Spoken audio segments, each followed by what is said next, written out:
ఏ యుగంలోనైనా తరించడానికి ప్రమాణం మాత్రం వేదమే. వైదికమైనటువంటి జీవితము మాత్రమే సాధనము. వైదికమైన జీవితము అని నేను అన్నప్పుడు అది కేవలముగా ఎవరో కొంతమందికి మాత్రమే చెందినది అని భావన చెయ్యకూడదు. వేదము భగవంతుని యొక్క ఊపిరి. సమస్త మానవాళి తరించడానికి ప్రమాణము వేదం ఒక్కటే. అటువంటి వేదాన్ని ప్రమాణంగా చేసుకుని జీవితాన్ని తీర్చిదిద్దుకోవడాన్ని వైదికము అని పిలుస్తారు. అంతేకాని వైదికము అన్న మాటకు అర్థం ఏదో ఒక్క బ్రాహ్మణులకు మాత్రమే సంబంధించినది అని పొరపాటు పడకూడదు. అందరూ తరించడానికి వేదమే మార్గం చెప్పింది. అటువంటి మార్గాన్ని అవలంబించి తరించడానికి ప్రయత్నించడాన్ని వైదికమైనటువంటి జీవితము అంటారు. అటువంటి వేదమే అన్ని యుగములలోనూ ప్రమాణమై ఉంటుంది. కలియుగం దగ్గరికి వచ్చేటప్పటికీ కొన్ని ప్రత్యేకమైనటువంటి ఇబ్బందులు ఉంటాయి. ఎందుకంటే ఎప్పుడైనా సరే ధర్మాచరణము చెయ్యాలి అంటే ఆ ధర్మాచరణమునందు దేశము కాలము అనేటటువంటి రెండూ చాలా ప్రధానమైనటువంటి పాత్ర పోషిస్తాయి. మనం ఎక్కడున్నాం, ఏ కాలంలో ఉన్నాం, ఈ రెండిటికి విశేష ప్రాధాన్యత ఉంటుంది. ఈ యుగం కలియుగం. కలిపురుషుడి యొక్క ఉత్పత్తే చాలా ఆశ్చర్యకరమైనటువంటిది. నేను దాని గురించి ఎంత తక్కువ ప్రస్తావన చేస్తే అంత మంచిది. క్రుద్ధుడు అనబడేటటువంటి వ్యక్తి తన తోడ పుట్టినటువంటి చెల్లెల్ని వివాహం చేసుకున్నాడు. ఆమె పేరు హింస. ఆ క్రుద్ధుడు హింస అనబడేటటువంటి అన్నా చెల్లెళ్ళు పెళ్లి చేసుకుంటే వాళ్ళకి కలిగినటువంటి కుమారుడు కలిపురుషుడు. అంటే ఎంత వేద విరుద్ధమైనటువంటి జీవితంలోంచి కలిపురుషుడు వచ్చాడు అన్నది అర్థమవుతూ ఉంటుంది. అందుకే కలిపురుషుని యొక్క లక్షణం ఏమి అంటే పాపభూయిష్టమైనటువంటి జీవన విధానము, వేద విరుద్ధమైనటువంటి జీవితము. అసలు ఏది ఈశ్వరుడు చెయ్యవద్దు అని నిషిద్ధ కర్మగా చెప్పాడో దాని యందు అనురక్తి పొందడం, ఏది భగవంతుడు చెయ్యమని విహిత కర్మగా చెప్పాడో దాని యందు అనురక్తి లేకపోవడం. ఇది కల్పించగలిగినటువంటి వాడు, సమస్త పాపములకు కారణమైన వాడు ఎవరుంటాడో ఆయనకే కలిపురుషుడని పేరు. కలియుగంలో ఉండేటటువంటి ప్రధాన లక్షణాల్లో ఒకటి ఏమిటి అంటే రాక్షసులకు శరీరం ఉండదు. త్రేతాయుగం వరకు రాక్షసులకు ఉపాధి వేరుగా ఉండేది.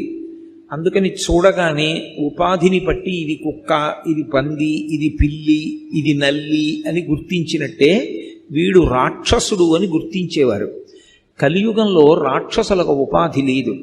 మరి రాక్షసులు ఎక్కడుంటారు అంటే మనుష్యుల యొక్క మనస్సే వాళ్ళ యొక్క నివాస స్థానం. మనుష్యుల మనస్సులోనే రాక్షసుడు ఉంటాడు. మరి ఇప్పుడు ఆ రాక్షసుడు దేని చేత సంహరింపబడాలి? ఆ రాక్షసుణ్ణి తొలగించడం దేనివల్ల సాధ్యం అంటే భగవత్ సంబంధమైనటువంటి విషయాలు మనసులో పెట్టుకోవడమే. భగవద్భక్తి కలిగినటువంటి వాళ్ళు వేదము యొక్క ప్రమాణమును అంగీకరించి వైదికమైనటువంటి జీవన విధానాన్ని మనకి ఉపదేశం చేసేటటువంటి గురువుల యొక్క మాటలు హృదయంలో నింపుకుని ఉంచుకోవడమే ఆ రాక్షసుడు తొలగిపోవడానికి కారణమవుతుంది. అందుకే కత్తి పట్టుకు రాక్షస సంహారం చేయడం కుదరదు. కలియుగంలో మనుష్యుల యొక్క మనసు మార్చవలసి ఉంటుంది. అందుకే మీరు గమనించండి, కలియుగంలో వచ్చినంతమంది గురువులు మీకు ఏ యుగంలోనూ ఇంతమంది కనపడరు.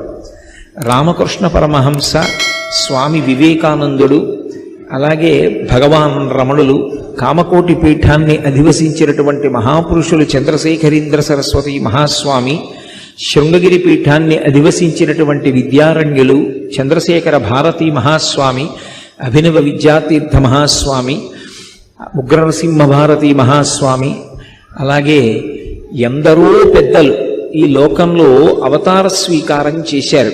చేసి కేవలముగా జ్ఞానబోధ చేసి మనుష్యుల యొక్క మనసులలో ఉండేటటువంటి రాక్షసత్వాన్ని పోగొట్టడం కోసమని ఇంతమంది గురువులు వచ్చి నిరంతరము బోధ చేస్తూ ఉంటారు.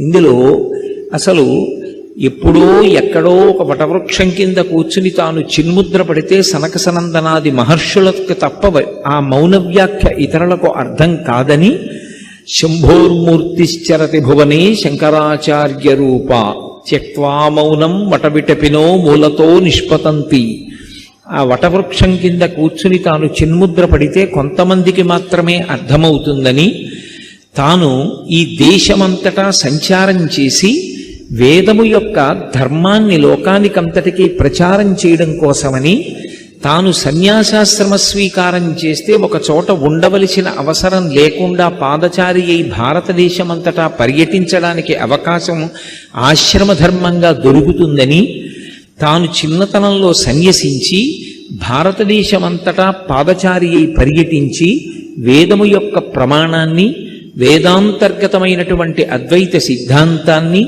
భక్తితో కూడినటువంటి కర్మాచరణము యొక్క ప్రాధాన్యాన్ని, షణ్మత స్థాపనాచార్యులై పంచాయతన పూజా విధానాన్ని ప్రవేశపెట్టి ఎన్నో స్తోత్రములను మనకు అందించి కైలాసం నుంచి 5 శివలింగాలు తీసుకొచ్చి భారతదేశంలో ప్రతిష్ఠించి సౌందర్యలహరి వంటి స్తోత్రాన్ని అమ్మవారి దగ్గర నుండి తీసుకొచ్చి మనకు అనుగ్రహించి ఎన్నో దేవాలయాలకి కుంభాభిషేకాలు చేసి శ్రీచక్ర ప్రతిష్ఠ చేసి ప్రాతస్మరామి స్తోత్రం దగ్గర నుంచి ప్రస్థానత్రయమైనటువంటి భగవద్గీత, ఉపనిషత్తులు, బ్రహ్మసూత్రములకు వ్యాఖ్యానమిచ్చి భారతదేశాన్ని వైదికమైనటువంటి మార్గంలో ప్రయాణింపచేయడమే కాకుండా అవైదికమైనటువంటి వాదనలు మళ్ళీ ఈ దేశంలో ప్రబలకూడదని తూర్పున జగన్నాథులో గోవర్ధన పీఠము, పడమర ద్వారకలో కాళికాపీఠము, ఉత్తరమున బదరికాశ్రములో జ్యోతిపీఠము, దక్షిణమున శృంగగిరిలో శారదాపీఠముంచి కామకోటి మఠాధిపతులై ఈ దేశాన్ని ఉద్ధరించినటువంటి మహాపురుషులు శంకర భగవత్పాదులు. అలా ఎందరో గురువులు అనుగ్రహిస్తూనే ఉన్నారు, వస్తూనే ఉన్నారు, జ్ఞానబోధ చేస్తూనే ఉన్నారు. దానికి కారణం కలియుగంలో మనుష్యుని యొక్క మనస్సులో ఆ రాక్షసులు కూర్చుని ఉండడం, మనుష్యుణ్ణి సంహరించడం సాధ్యం కాదు కాబట్టి ఆ రాక్షసుల్ని తొలగించేటటువంటి ప్రయత్నం చెయ్యడం. కలియుగం యొక్క ప్రభావం ఎలా ఉంటుంది, కలియుగంలో ఉండేటటువంటి లక్షణాలు ఎలా ఉంటాయి, ఈ విషయాల్ని మనకి ప్రధానంగా భాగవతం చెప్పింది. మహాభారతంలో ఆరణ్య పర్వంలో ధర్మరాజు గారిని కలుసుకుని అక్షహృదయాన్ని ఉపదేశం చేసేటటువంటి సమయంలో బృహదశ్వడు అనబడేటటువంటి మహర్షి కలియుగ లక్షణాల్ని వివరించాడు. కలియుగం ఎలా ఉంటుంది అనేటటువంటి విషయాల్ని బోధ చేశాడు. ద్వాపర యుగం పూర్తయి కలియుగం ప్రారంభమైంది. పరీక్షిన్ మహారాజు గారు ధర్మరాజు గారి యొక్క మనవడు పట్టాభిషేకం చేసుకుని రాజ్యాన్ని పరిపాలన చేస్తున్నాడు. కురుజంగాల దేశము అనబడేటటువంటి ప్రాంతంలో కలిపురుషుడు ప్రవేశించాడు అని వార్త వచ్చింది. కలిపురుషుడు ప్రవేశిస్తే ధర్మము నశించిపోయి లోకమంతటా అధర్మము ప్రబలిపోతుంది. ధర్మము అంటే ఏది వేదము చేత చెప్పబడిందో అది మాత్రమే ధర్మము. ధర్మము ఇది అని చెప్పడానికి అధికారము ఎవ్వరికీ లేదు లోకంలో. ఇది ధర్మము అని చెప్పాలంటే దానికి అధికారమున్నది వేదమొక్కటే. ఈ మధ్యకాలంలో ఆంధ్రదేశం అలాగే ఈ చెన్నై పట్టణంలోనూ ధర్మ విజయ యాత్ర చేసి ఇక్కడ చాతుర్మాస్యం చేసినటువంటి శృంగగిరి పీఠాధిపతులు భారతీ తీర్థ మహాస్వామి వారు కూడా ధర్మ విజయ యాత్ర అన్న పేరుతోటే యాత్ర చేసి ప్రతి చోట చెప్పిన మాట అదే. ధర్మమును చెప్పడానికి అధికారం ఎవరు? కేవలము వేదమొక్కటే. వేదమునకు వినా ధర్మము ఇది అని చెప్పేటటువంటి అధికారము ఎవ్వరికీ లేదు. ఆ ధర్మం ముందు తెలుసుకోవాలి. అందుకే శంకర భగవత్పాదులు అవతార పరిసమాప్తి చేస్తూ వేదో నిత్యమధీయతాం తదుదితం కర్మస్వనుష్ఠీయతాం అంటారు. ప్రతిరోజు వేదమంత్రాలు వినండి. వేదంలో ఏం చెప్పబడిందో దాన్నే అనుష్ఠానం చెయ్యండి. ఇప్పటిదాకా ఇక్కడ కూర్చుని పండితులు ఆ వేద మంత్రాలన్నింటినీ కూడా పఠించారు. అందులో భద్రం కర్ణీభిః శృణుయామ దేవాః అంటూ మొదలుపెట్టారు. మా చెవులు మంచి మాటలు వినుగాక, మా కన్నులు మంచి విషయములను మాత్రమే చూడుగాక, మా శరీరమును ఆవహించినటువంటి దేవతలు మా చేత సత్కర్మలను చేయించెదరుగాక అని ఎప్పుడూ కూడా వేదము చేత చెప్పబడినటువంటిది ఏది ఉన్నదో తదుదితం కర్మస్వనుష్ఠీయతాం, వేదం ఎలా చెప్పిందో అలాగే కర్మ చెయ్యి. శంకర భగవత్పాదాచార్య స్వామి వారి యొక్క అవతార పరిసమాప్తిలో ఆయన ఈ దేశానికంతటికీ ఇచ్చినటువంటి సందేశం అదే.